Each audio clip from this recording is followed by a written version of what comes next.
Assalamu alaikum जी. I hope you are doing good. This is Advocate Usman Abid and you are watching the law session. हम land revenue act पढ़ रहे हैं. इसमें हम section 107 तक कंप्लीट कर लिए हैं. आज हम सेक्शन 108 से 112 तक करेंगे. ये सेक्शंस रिलेटेड हैं कि मूवेबल प्रॉपर्टी को सेल करने के लिए क्या प्रोसीजर अडॉप्ट किया जाएगा. सो सेक्शन 108 सब section 1, the provisions of section 92, 93, 94, 95, 96, 97, 103, 4, 105 and 106 shall apply so far as they can be made practicable to the sale of movable property. यानी क्लियर वर्ड्स में बता दिया गया कि ये जो सेक्शंस हैं जिनमें ये बताया गया है कि इमूवेबल प्रॉपर्टी को कैसे सेल आउट करेंगे, वही सेक्शन जो वही प्रोसीजर जो इन सेक्शन में बताया गया है वही अडॉप्ट किया जाएगा मूवेबल प्रॉपर्टी को सेल आउट करने के लिए. Other than perishable articles. अब ये पेरिशेबल आर्टिकल्स पे ये सेक्शंस अप्लाई नहीं होगा. बाकी जो मूवेबल प्रॉपर्टी है उसके रिगार्डिंग. पेरिशेबल आइटम्स होती हैं ऐसी आइटम जो कि जल्दी ख़राब होने का जिनका खदशा हो, लाइक फ्रूट्स हो गए, वेजिटेबल्स हो गए, वो जल्दी ख़राब हो जाती है ना. तो उनके अलावा जितनी भी मूवेबल प्रॉपर्टी है उसको जो सेल करने का प्रोसीजर इन सेक्शंस में बताया गया है वही अडॉप्ट होगा. And as if a reference to the executive officer revenue in sections 103 and 104 were a reference to the collector. अब यहाँ पे ये कह रहे हैं कि मूवेबल प्रॉपर्टी के रिगार्डिंग ये 103 और 104 में जो पावर्स थी, जो रेफरेंस दिया गया था एग्जीक्यूटिव डिस्ट्रिक्ट ऑफिसर रेवेन्यू, उसकी जगह वो सारे काम कौन करेगा? कलेक्टर करेगा जहाँ पे मूवेबल प्रॉपर्टी होगी. B, in case of sale of animals, the period of 30 days prescribed in section 95 was a period of 10 days. अब दूसरी बात ये कर दिया है कि जब एनिमल्स को सेल आउट करना हो तो सेक्शन 95 में जो पीरियड बताया गया 30 दिन का, कि कलेक्टर के ऑफिस में वो लगाया जाएगा वो जो उसकी पब्लिकेशन है उसके 30 डेज के अंदर अंदर सेल होनी होती है. यहाँ पे कह रहे हैं कि नहीं, जब एनिमल्स होगा तो 30 डेज नहीं, विद इन 10 डेज ये सेल होगी. सब सेक्शन 2. अब ये पेरिशेबल आइटम से रिलेटेड है. Perishable articles shall be sold by auction. ये ऑक्शन के थ्रू सेल आउट किए जाएंगे with the least possible delay, यानी जल्दी से जल्दी जितना पॉसिबल हो इनको ऑक्शन इनकी करवाई जाएगी in accordance with such order as may from time to time be made by the collector इधर जनरली और स्पेशली. अब ये कलेक्टर ने करवानी होती है और वो टाइम टू टाइम जितना ज़रूरी उसको महसूस हो उसके ऑर्डर्स के अकॉर्डिंगली ये ऑक्शन के थ्रू पेरिशेबल आइटम्स को ऑक्शन किया जाएगा. In that behalf and the sale of such articles shall be finally concluded on the spot. अब ये जो सेल है जो पेरिशेबल आइटम्स की, वो कह रहे हैं कि ये इसके लिए बाद में कोई सर्टिफिकेट वगैरह नहीं इशू किए जाएंगे, ये ऑन द स्पॉट उसी वक्त जब ऑक्शन हो रही है तो इसको फाइनलाइज कर दिया जाएगा. by the officer conducting such sale and shall not require confirmation. अब ये इसमें वही बात वो कह रहे हैं ऑन द स्पॉट इसको कंक्लूड किया जाएगा, इसको बाद में कंफर्मेशन वगैरह किसकी ज़रूरत नहीं होगी. जो ऑफिसर होगा मौके पे ऑक्शन करवा रहा होगा वो उसी वक्त इसको फाइनलाइज कर देगा. 109 mode of payment for movable property when sale is concluded on spot. जब मौके पे सेल, जैसे हम पिछले सेक्शन में पढ़ के आ रहे हैं, तो इसमें जो पेमेंट है वो किस तरह की जाएगी. Subsection 1. When the sale of any perishable article is finally concluded by the officer conducting the same, the price of every lot shall be paid for at the time of sale. वो कह रहे हैं कि जब perishable item है तो जो भी उनकी लॉट है जो सेल की जा रही है ऑक्शन के दौरान, जब वो होगी या फाइनल, तो उसी वक्त उस लॉट की, उस पेरिशेबल आर्टिकल्स की पेमेंट कर दी जाएगी. or as soon thereafter as the said officer may fix, and in default of such payment the property shall forthwith be again put on auction and sold. अब वो कह रहे हैं कि या तो मौके पे ही हो जाएगी, पेरिशेबल आइटम्स है, और अगर मौके पे नहीं करता वो जो ऑफिसर है वो कोई 1 दिन दे देता है, 2 दिन दे देता है, तो वो हो सकता है, लेकिन मौके पे ही पेरिशेबल आइटम्स की दी जाएगी. लेकिन अगर चाहे तो वो थोड़ा सा टाइम एक्सटेंड भी कर सकता है. Subsection 2. On payment of purchase money, the officer conducting the sale shall grant a receipt for the same, and sale shall become absolute as against all person whomsoever. वो कह रहे हैं कि अच्छा, ऊपर वाले सबसेक्शन 1 में एक बात रह गई है कि अगर वो पेमेंट नहीं करता, ऑक्शन में उसने बिडिंग में हिस्सा लिया, वो जिस पर्सन ने वो सबसे हाईएस्ट बिडर था, उसने अगर पेमेंट नहीं की या 1 या 2 दिन का अगर टाइम दिया गया था उसमें उसने नहीं की, फाइनल पेमेंट पूरी पेमेंट नहीं की, तो उस पेरिशेबल आइटम को दोबारा उसकी ऑक्शन की जाएगी और उसको सेल आउट किया जाएगा। सब सेक्शन 2 में उन्होंने ये कह रहे हैं कि जैसे ही पेमेंट फुल वो अदा कर रहा है परचेजर, तो उस सूरत में उसको रसीद दे दी जाएगी और वो उसका मालिक हो जाएगा, वो एब्सोल्यूट हो जाएगी, सबके अगेंस्ट वो उसका मालिक हो जाएगा। जैसे वो पेमेंट करता तो रिसीट मिलनी है यहाँ पे। 110 mode of payment for movable property when sale is subject to confirmation. वो कह रहे हैं कि अगर तो ऐसी मूवेबल आइटम्स हैं जिनकी सेल की कंफर्मेशन रिक्वायर्ड हो, तो फिर पेमेंट का क्या तरीकाकार होगा। पेरिशेबल आइटम थी, ऑन द स्पॉट हो गई है यहाँ पे। Sub section 1, in case of sale of movable property other than perishable articles, perishable article के अलावा अगर कोई दूसरी है movable property, the party who is declared to be purchaser, यानी जो हाईएस्ट बिडर था जिसने ये बिडिंग को इस ऑक्शन को विन किया है, shall be required to deposit immediately 25% of the amount of his bid। ये तो 25%, 25% उसने मौके पे ही अदा करनी है।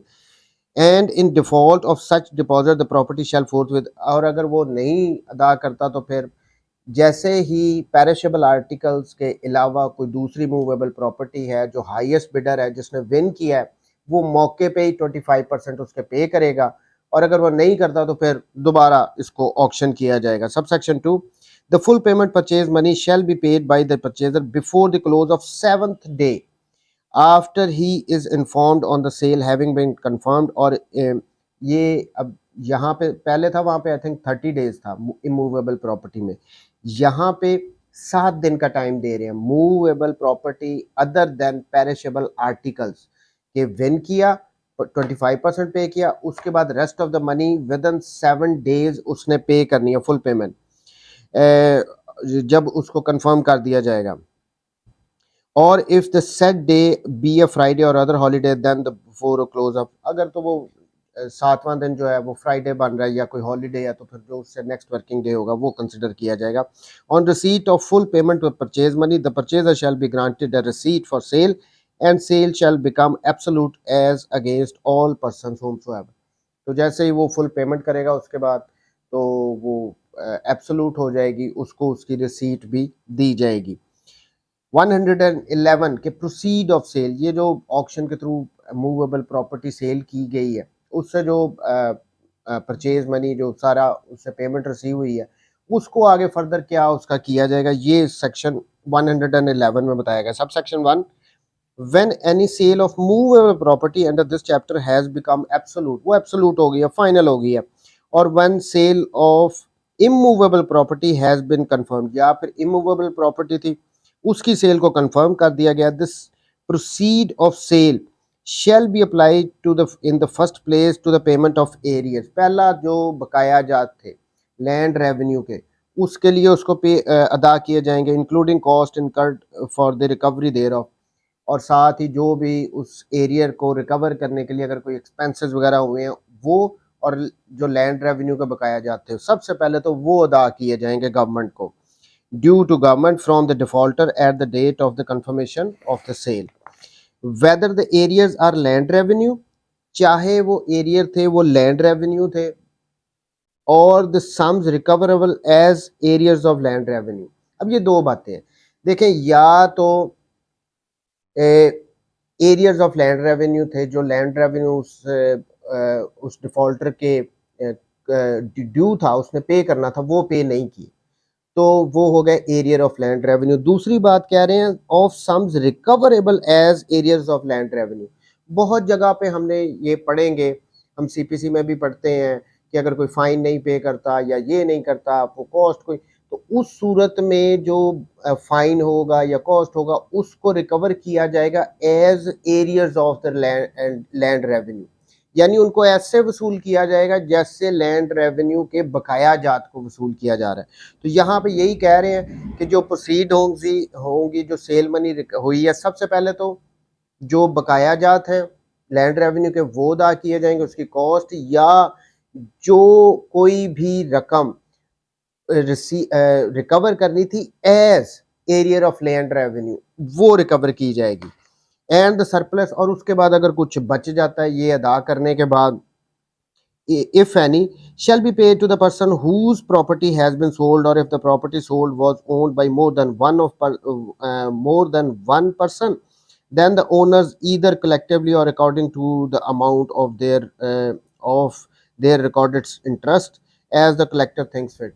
देखिए सीधी सी बात है, बकाया जात ले लिए, हम पढ़ क्यों रहे हैं कि बकाया जात रिकवर करने हैं गवर्नमेंट ने, उसमें कोई माफ़ी नहीं है। आखिरी हद क्या है कि सेल कर दो, चाहे इमूवेबल प्रॉपर्टी है चाहे मूवेबल प्रॉपर्टी है। उसके बाद सबसे पहले क्या होगा, जो एरियर थे वो रिकवर किए जाएंगे, या जो कोई sum as arrear of the land revenue थे वो रिकवर किए जाएंगे। उन एरियर को रिकवर करने के लिए जो भी एक्सपेंसेस वगैरह लगे हैं वो रिकवर किए जाएंगे। उसके बाद भी वो कह रहे हैं अगर कुछ बच जाएगा तो वो डिफॉल्टर या जो मालिक थे जिनकी वो प्रॉपर्टी चाहे मूवेबल थी चाहे इमूवेबल प्रॉपर्टी थी, उसको सेल आउट किया, चाहे वो एक है एक से ज़्यादा है, उनको वो जो भी फालतू रकम होगी वो उनको दे दी जाएगी। ये कलेक्टर डिसाइड करता है, उनकी स्टेटमेंट्स वगैरह लेता है कि किसका कितना इंटरेस्ट था। बहरहाल जो बकाया जात हो गए, जिसकी ज़मीन थी, जिसकी कोई मूवेबल प्रॉपर्टी थी, उसको अदा किया जाएगा। Subsection 2, the surplus shall not accept under the order of a court be paid to any creditor of the person whose property has been sold। वो ये कह रहे हैं कि ये जो सरप्लसेस हैं, जो बाकी बच रहा है, वो किसी थर्ड पर्सन को नहीं पे किया जाएगा अनटिल वो कोर्ट से कोई डिक्री ले आए कि भाई मैंने भी इससे इतने पैसे लेने थे, तो ये जो बचे हैं इसको देने की बजाय आप मुझे दे दो। वो डायरेक्ट नहीं पे करेगा। अगर कोर्ट की कोई डिक्री बंदा लेके आ जाता है थर्ड पर्सन, तो डिफॉल्टर को नहीं, जिस बंदे की ज़मीन कोई मूवेबल प्रॉपर्टी सेल की गई उसको नहीं दी जाएगी। अगर कोर्ट की डिक्री वगैरह होगी तो फिर उसको दिए जाएंगे। Subsection 3, if the proceed of sale shall fall short of such arrear. अब यहाँ पे कह रहे हैं कि अगर ये बेचने के बाद भी एरियर वगैरह बकाया जात जो थे वो पूरे नहीं हो रहे, अभी भी कम हो गए हैं। If the proceed of sale fall short of such areas as are referred to in subsection 1, the balance remaining due from the defaulter may be recovered from him by further proceeding। तो further उसकी अगर कोई और property वगैरह सब वो भी cell करके, जो अभी भी अगर पूरे नहीं हो रहे, तो उस अदर जो उसकी प्रॉपर्टीज वगैरह हैं जो भी इस चैप्टर में प्रोसीजर्स बताए गए हैं उन सब को अडॉप्ट करके वो फिर भी जो बकाया जात पूरे नहीं हुए उनको रिकवर किया जाएगा।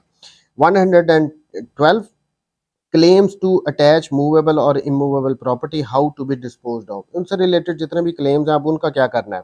Subsection 1, if any claim shall be set up by a third person to movable or immovable property attached under the provisions of this chapter, the collector shall admit or reject his claim on an inquiry as provided in section 27। अगर कोई third person आ जाता है, वो कोई claim कहता है कि जी ये जिस प्रॉपर्टी से रिलेटेड आप ये सारी कार्रवाइयाँ कर रहे हो इसमें मेरा कोई क्लेम है, मेरे कुछ बनते हैं, तो वो इस सूरत में फिर कलेक्टर ये करेगा, अंडर सेक्शन 27 एक इंक्वायरी करेगा। उसके बाद वो डिसाइड करेगा कि क्या ये क्लेम बनता है, उसको एडमिट कर सकता है या उसको रिजेक्ट कर सकता है।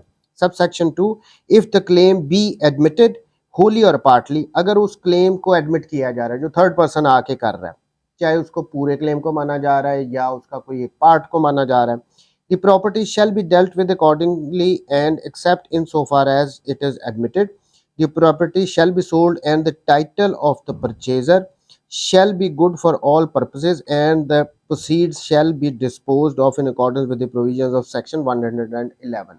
तो 111 के अकॉर्डिंगली वो कह रहे हैं इसको डील करेंगे, जो भी उसका क्लेम वगैरह जो माना गया जिस हद तक उसको डील किया जाएगा। देखें ये इस चैप्टर में बेसिकली हमने ये पढ़ा है कि जो भी लैंड रेवेन्यू है उसको अगर कोई पर्सन पे नहीं करता जिसने करने थे, तो उसकी जान नहीं छूटेगी। इतने ज़्यादा मोड्स हैं, इवन आखिर में उसकी वो प्रॉपर्टी भी सेल आउट की जा सकती है, उसके अलावा कोई और है तो वो भी की जा सकती है, यानी इनसे जान नहीं छूटेगी। गवर्नमेंट ने अपने एरियर्स को रिकवर करना होता है। नेक्स्ट हम वीडियो में इंशाल्लाह चैप्टर नंबर 9 को स्टार्ट करेंगे। थैंक यू वेरी मच जी, टेक केयर, अल्लाह हाफ़िज़।